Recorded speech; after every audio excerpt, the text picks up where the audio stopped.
Director Jangka Health and Services Dr. Aman War oleh tu mentakasi kapatrik undailar arjar arpau balalap badan hadu kanyungut kirupat ba kiblayo ya ka positif case nandi kiblayo ya ka jengpang coronavirus lembah ka jengtas napang ya kipai ba kibutan hapo jalu para bat open mauprem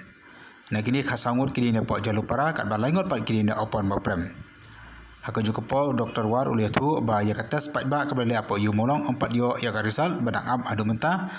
udah penting bro bayar kata sepat ba kebalik apa mau pat ban ompling macam dan mana-mana bayo ya ke positif case nanti ke bayo ya ke jengpang coronavirus kini baru report kini tak dulu pentakasi hadu ke por lai beji janmiat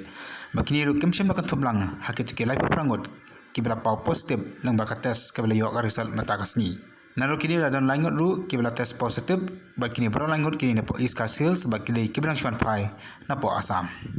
Susu Dr. War oleh tu bahagia jengtas napang ye kipai ba apo relbong dalam bamatasi sasaungot kidai ki belangat ya ke jengpang coronavirus. Haga juga pon nak kaliang do di aja seulah kentu ye kipai ba bakimli ban mi. Syaki jaka pai ba klem kenu kenu kidau ke babiang nani klem ke jengtan kam ke batang kam e.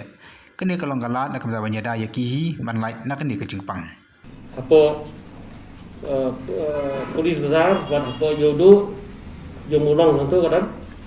ya apa terhad jadi mau ngi orang fi kata hadu sibet intip mu kanong ya hadu mentah tempat dan mau pat nil ngimdan umpling ngimdan jelu para hadu menne bangile kanong hatsa ni yo positif mu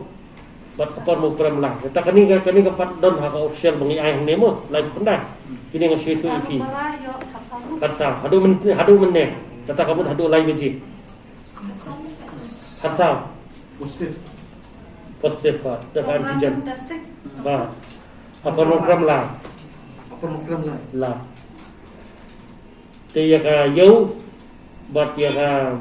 polis besar dengan satu kamsibet dengan kan sami no la syai pada